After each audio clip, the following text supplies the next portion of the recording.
everyone, welcome back to my channel, or welcome if you are new here. My name is Jen. This channel is Bookmark by Jen, and around here we just are a bunch of old friends who get together and talk about some books.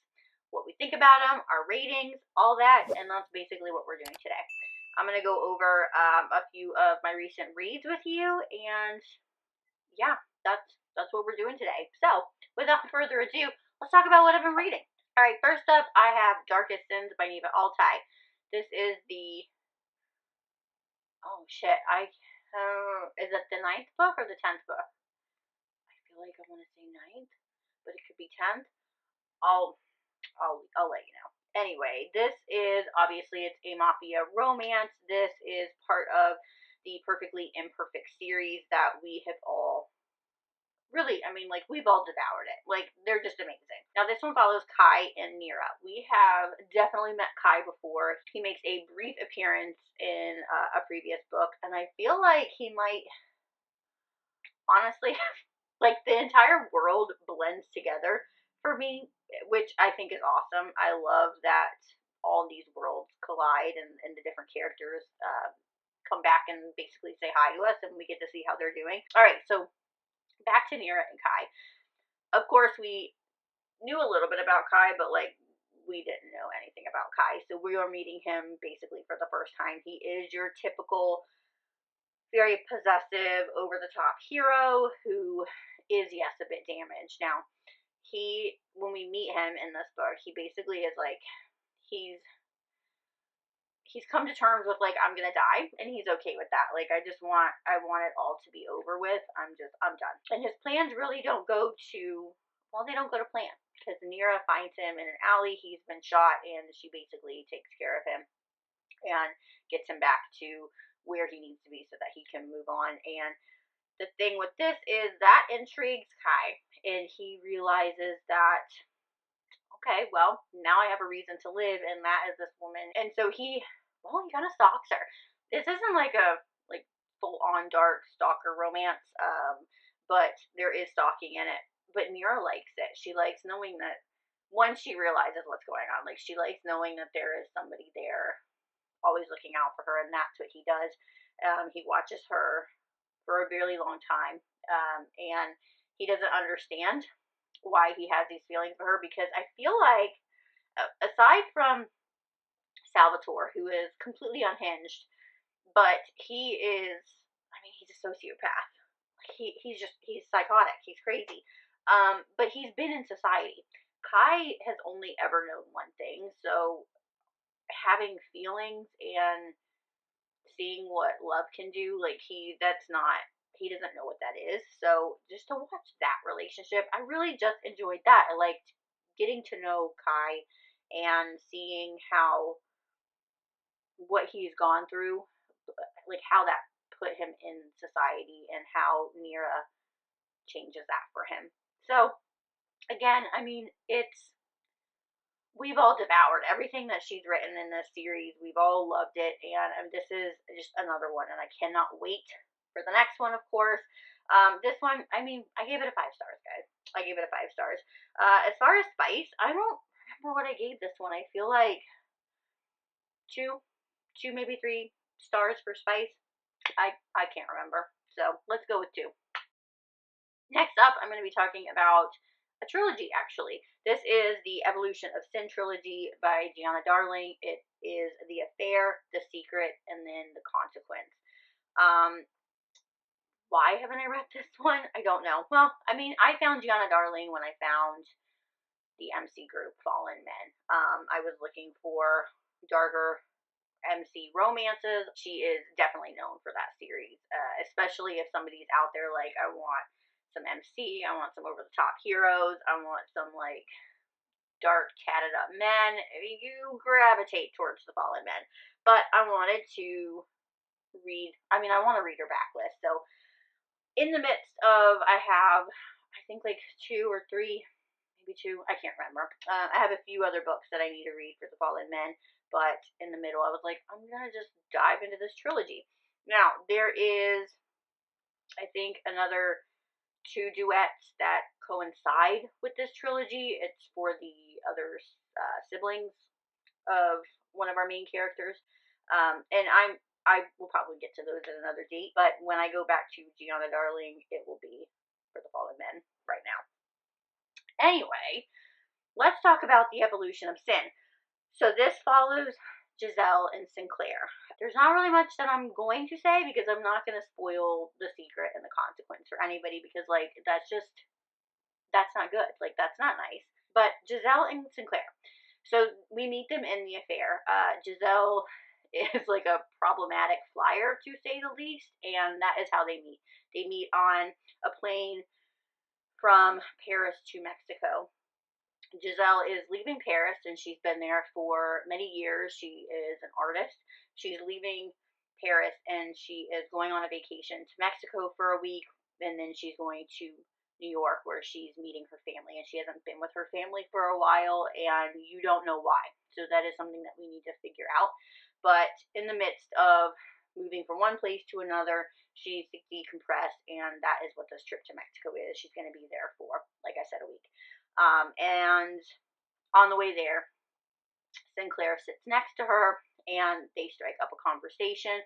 There is this heat between them. Like, I'm not gonna say like he intrigues her and she intrigues him and there's this connection. It's this like magnetic pull and this heat between these two. He like can't get her out of his head, and kind of vice versa. When they get to Mexico, they realize pretty quickly that they are actually staying at the same hotel, and that just jumpstarts Sinclair to say, you know what, I basically think that this is kismet. I am actually in a relationship with somebody, and it's kind of serious, but I would like to have a week-long affair with you.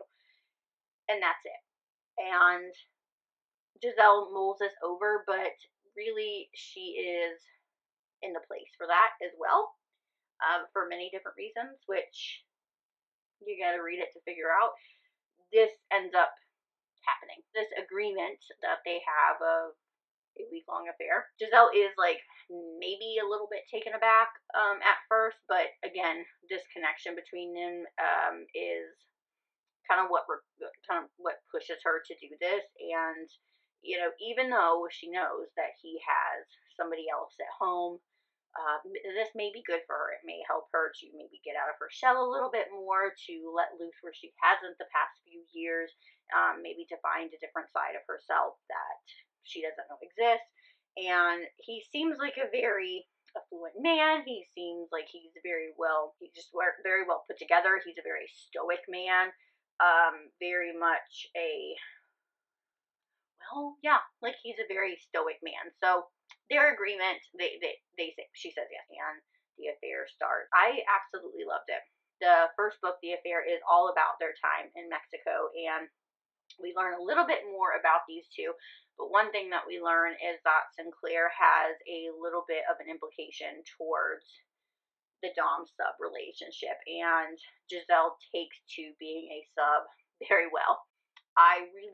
Throughout the series, I will say I really enjoyed watching this relationship develop. And I do want to mention this. There is a lot of sex in this book, but it's all warranted, and I feel like it was actually really beautiful for the story. It was never like where sometimes in books it can be just a little repetitive, and I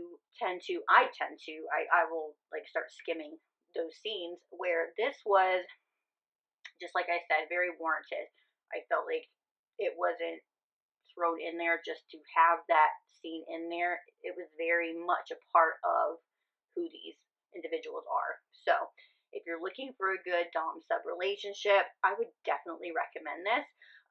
So that's all that I'm going to say about this. It was really good, but I will tell you, I gave The Affair a 5 stars.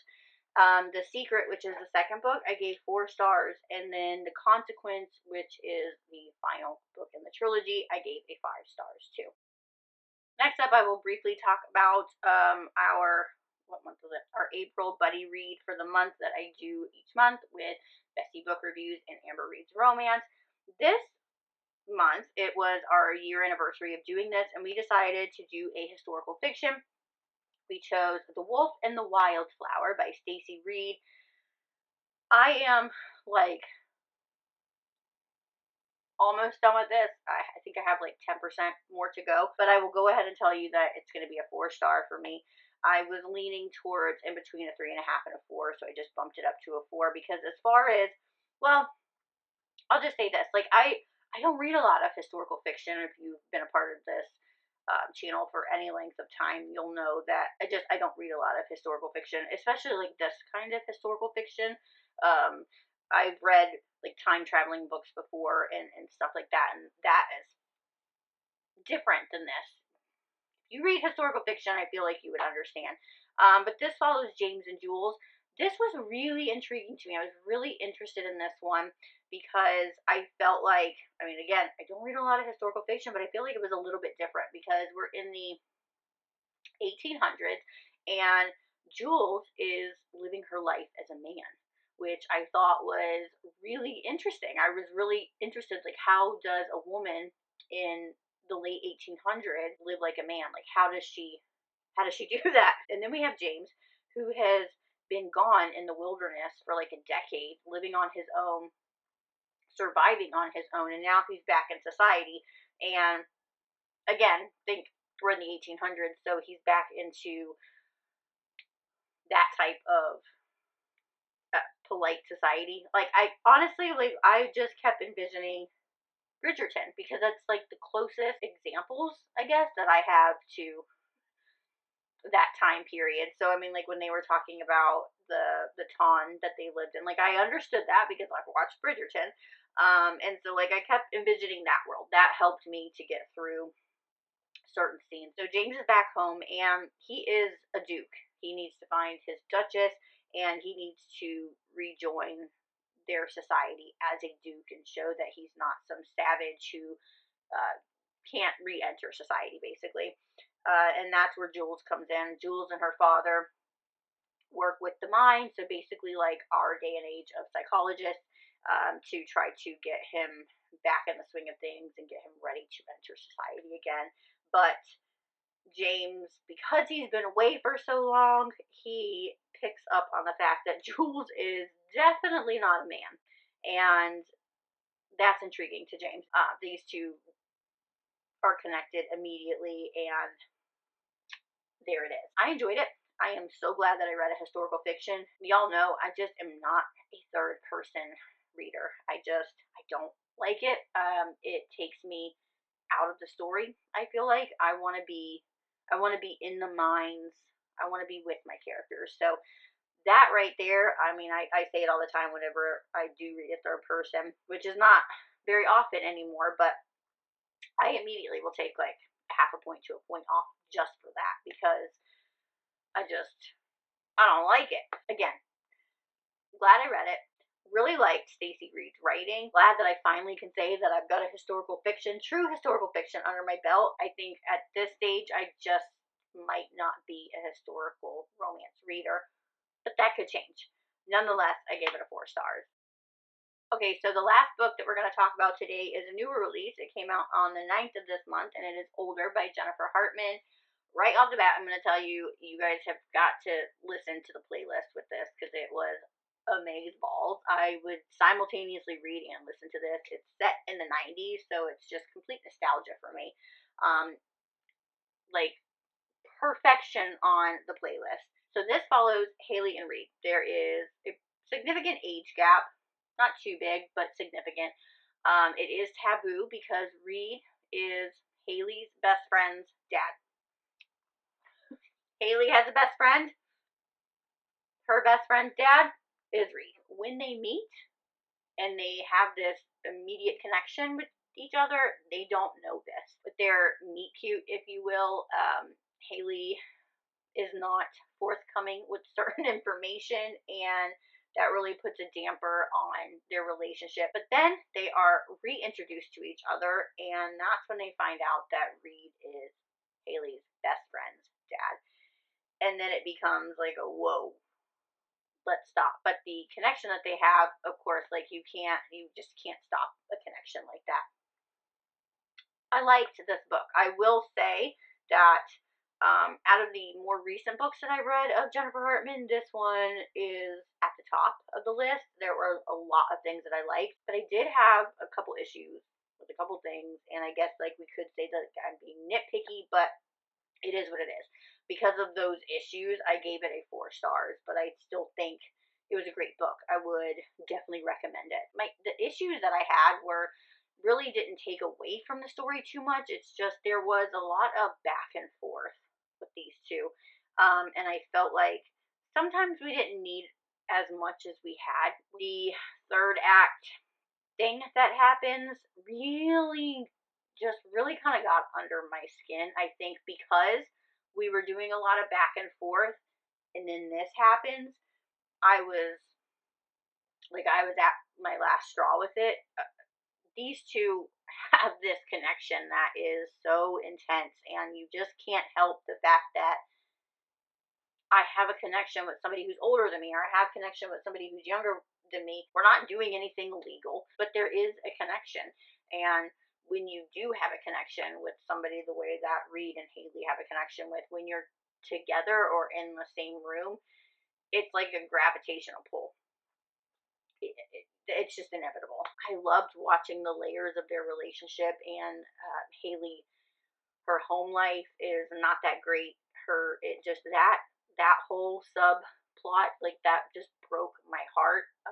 And I loved how Reed was with her. But like I said, I feel like it was just too much push and pull. And if it was like just a tiny bit less, great. Reed's daughter, which I am blanking on her name at the moment, I really wanted to punch her in the face a couple times. Like, I was just like, you're being a little bratty and catty, and you're being a little bit of a bitch. So simmer down. Yeah, the third act thing, I really wanted to punch some people in the face, but again, I really did enjoy this book. Reed and Haley, those intimate moments, those stolen moments, the moments where they are really truthful with each other and can open up with each other like they can't with other people. Honestly, that's what made the book for me. That and the playlist, phenomenal. Those are my most recent reads. I am sure that I'll be coming at you soon with another recent reads, but I'm curious to know what you've been reading and what you've been liking, maybe what you haven't been liking. I'm going to catch you on my next video, but until then, happy reading. Bye. You draw me in slowly, brown eyes stare at me.